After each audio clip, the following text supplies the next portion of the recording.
ஒரு இது நான் கேள்விப்பட்டிருக்கிறேன். ஒரு பரிசுத்தவான் அவர் என்ன பண்ணியிருக்கிறாருன்னா, உடன் இந்த ஊழியக்காரரா அல்லது விசுவாசியான்னு எனக்கு தெரியல சரியா.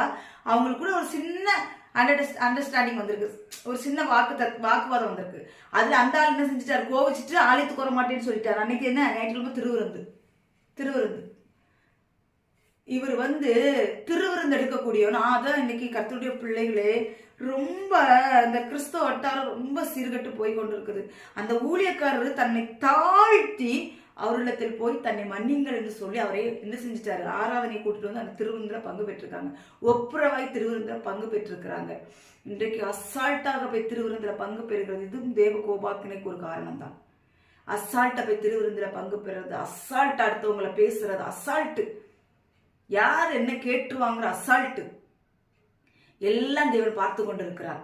இதெல்லாம் இப்ப உங்களுக்கு ஒன்னும் நடக்காத போல இருக்கலாம், ஆனால் கூடிய சீக்கிரத்தில் தேவன் பட்சிக்கிற அக்கினியாய் உங்களுக்கு பதில் கொடுக்க போகிறார்.